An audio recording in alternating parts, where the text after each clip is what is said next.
So we are with Professor Eyal Zimlichman at the ARC Summit. ARC wouldn't be around if it wasn't for Professor Zimlichman because he is the founder of ARC. So here we are today. This is sort of like your bar mitzvah, technological bar mitzvah. What are your impressions so far of this 3-day incredible summit? Well, we're very, very moved by what we see here because, ARC is typically virtual. We hold Zoom calls, we have PowerPoints, right? About getting together, everyone, on 3 days. From our perspective, it's really seeing ARC come alive. And the impact that this has on the individual ARC members that are spending the 3 days here is huge. I always say to my team, when we're, sometimes they don't understand why we're putting so much, investment of time and money into this ARC Summit, as planning ahead for months and months.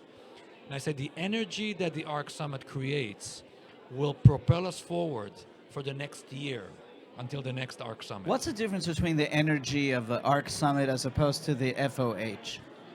Well, the ARC Summit is really about energizing the people to go out and change healthcare, with all of the major problems that we have to do this.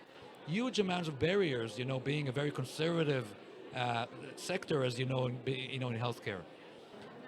It's very tiresome to do this day after day after day. You feel like you're pushing a rock up the hill.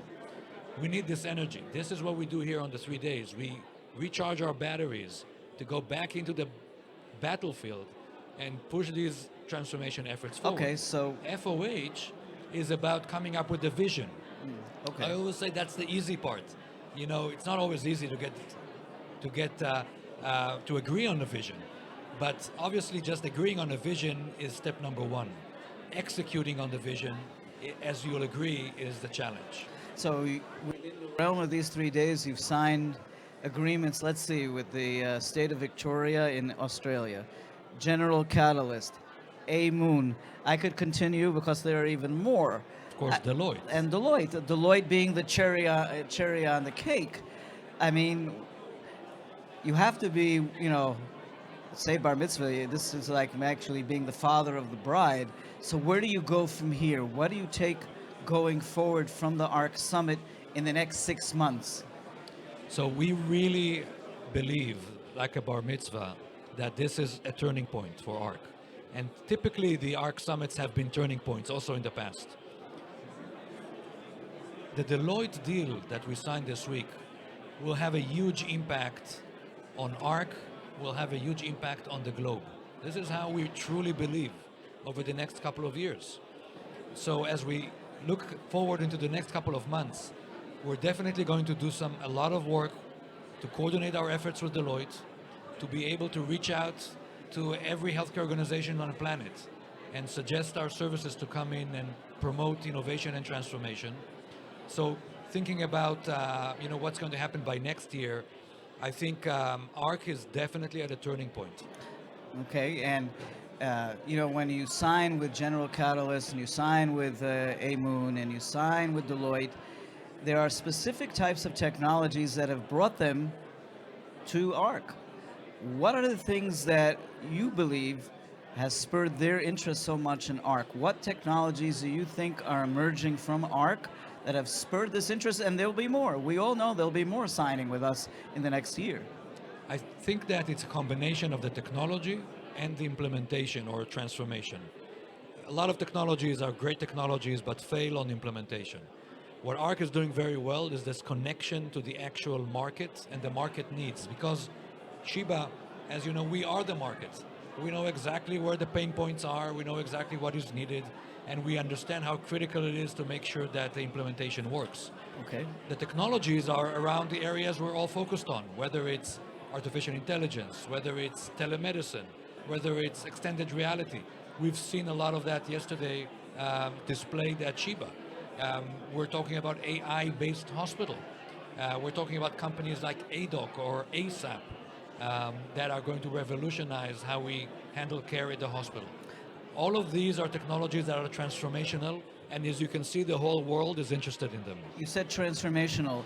at Sheba we have innovation and transformation seems to be a real buzzword. Explain the difference between innovation and transformation. That's a great question, Steve. Well, first of all, innovation, I typically say, is the fun part. You know, you get to deal with gadgets and very cool people, right?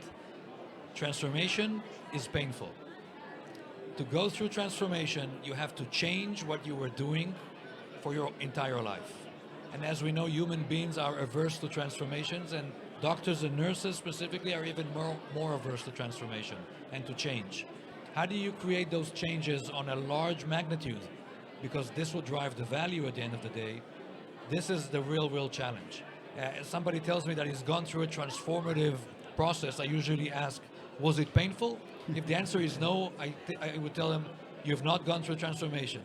It has to be painful because we're changing the way we're doing things. What will be the benchmark or what will be the DNA of what transformation will be? There's something specific that we are working on at Sheba that will... A lot. I mean, the focus for this year, we've added new focus points on top of the existing ones. One of them, for example, is the smart home. You know, we see the convergence of two trends, mega trends. One of them is healthcare moving to the home. We all know this. Number two is the home becoming smarter through technology. You take these two trends together, and it's obvious that the smart home will play a critical role in health provided at the home, whether it's wellness, longevity, or whether it's treating, you know, acute or chronic conditions. So this is an effort that ARC has decided this year to focus on, and which will be transformational. Another one is command center for hospitals.